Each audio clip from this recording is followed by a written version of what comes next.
গোটা বিশ্বে আদম নবীর থেকে আরম্ভ করে যত মানুষ এসেছে, সমস্ত মানুষ আদম নবীর আগেও এখনো কিয়ামত পর্যন্ত যত মখলুকাত আমার আল্লাহ পাঠাইছেন, সমস্ত মখলুকাত গুলিরে আমার আল্লাহ হাসরের ময়দানে দাঁড় করাবেন। সেদিন হুজুর হাসরের ময়দানে, আমিও হাসরের ময়দানে। সেদিন আর আমি বক্তা, আপনারা শ্রোতা থাকবেন না। হুজুর মুনাজাত করেন ওয়ালা, আর আপনারা শ্রোতা থাকবেন, এমন থাকবে না রে বাবা। হুজুরের মাথার অর্ধ হাত উপরে সূর্য, আপনারও মাথার অর্ধ হাত উপরে সূর্য। নবী বলেন উম্মতেরি, এই জমিনটাও সেদিন মাটিরই থাকবে না, মাটির জমিনটাকে আমার আল্লাহ তামার জমিন বানায় দিবি, তামার জমিন বানায় দিবি।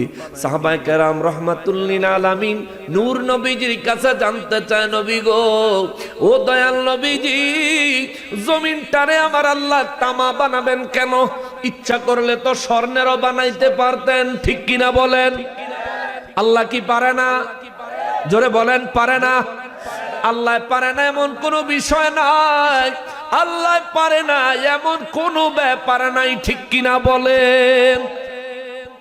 সাহাবায়ে কেরাম বলেন, নবী গো, রব্বুল ইজ্জত জমিনের মাটিটাকে স্বর্ণ কেন বানাবেন না, রূপা কেন বানাবেন না, লোহা কেন বানাবেন না? আমার নূর নবী রাহমাতুল্লিল আলামিন দুই চক্ষু মোবারকের পানি মোবারক ছেড়ে ছেড়ে আমার দয়াল নবী কয়, সাহাবীরা রে, লোহা আমার আল্লাহ সৃষ্টি করেছেন, রূপাও আমার আল্লাহ সৃষ্টি করেছেন, স্বর্ণ আমার আল্লাহ সৃষ্টি করেছেন, তামাও আমার আল্লাহ সৃষ্টি করেছেন।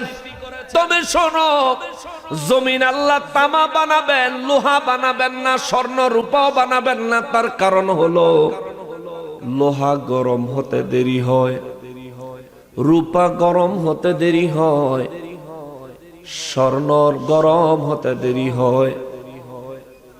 আর আমার নবী বলেন, তামা গরম হইতে দেরি হয় না রে, অতি দ্রুত তামা গরম হয়ে যায়। আল্লাহু আকবার।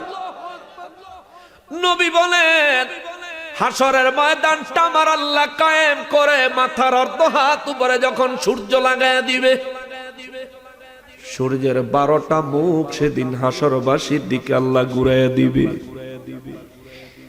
একটা মুখ না রে বাবা, 12টা মুখ আমার আল্লাহ ঘুরাইয়া দিবে।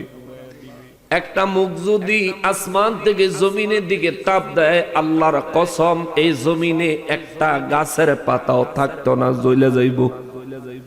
এখন যদি ওই সূর্যটা ওই একটা মুখ আসমানের দিক থেকে যদি খালি জমিনের দিকে ঘুরাইয়া দেয়, এই জমিনে মানুষ তো দূরে থাক, পশু পাখি তো দূরে থাক, একটা গাছের লতা পাতাও থাকবে না, জ্বলে ছাই হয়ে যাবে।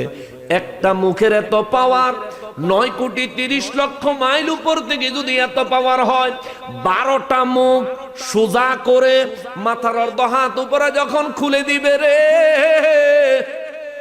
অবস্থার অবস্থা থাকতো না, মুসিবতের কোনো শেষ থাকতো না রে বাবা। এরে বেলাসরের যুবক, বাঁচতে পারবি না রে যুবক, বাঁচতে পারবা না।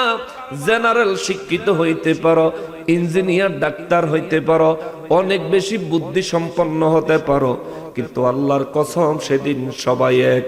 ডাক্তারের অবস্থা যা, ইঞ্জিনিয়ারের অবস্থা তা, আলেমের অবস্থা যা, জাহেলের অবস্থা তা। আল্লাহর সেদিন ওই কঠিন মুহূর্ত দেখে বেঁচে ফিরার কোন পথ পদ্ধতি পাবি না রে মুসলমান। নবী বলেন, ওই দিনটারে ভয় করো। মাথার অর্ধ হাত উপরে আমার আল্লাহ সূর্যটারে উঠাইয়া 12টা মুখ খুলে মানুষের মাথার দিকে যখন তাপ দিতে দিবে রে, মাটির জমিনটা আল্লাহ তামা বানায় দিবে, যাতে সূর্যের তাপে অতি দ্রুত জমিনটা গরম হতে পারে, তামাটা যাতে গরম হতে পারে। ওইদিকে মাথার মগজ গলে টকবক করে ফুটে, গাল মুখ বায়া বায়া পড়ে। এইদিকে নবী কয়, জমিনে যে পা রাখবে তারও উপায় নাই রে। মাথার অর্ধ হাত উপরে সূর্য জমিন থেকে লাফ দিয়া যায়, 1 সেকেন্ড জমিন থেকে নিজের পাওটাকে গরম তাপ থেকে রক্ষা করবে, সেই সুযোগও নাই। কারণ মাথার অর্ধ হাত উপরে একটু লাফ দিলে সূর্যের সাথে মাথা লেগে যাবে। নবী বলেন, উম্মত রে, ওই দিনটারে ভয় করো, ওই দিনটারে ভয় করো। ওই দিনের নাম দিছে আমার আল্লাহ হাসর। ওই হাসরের ময়দানে সমস্ত মানুষ থাকবে বিপদে। আল্লাহ কয় এক শ্রেণীর মানুষের আমার আল্লাহ নূরের মিম্বার দিয়া সূর্যের তাপ থেকে বাঁচায়া দিবে। সুবহানাল্লাহ।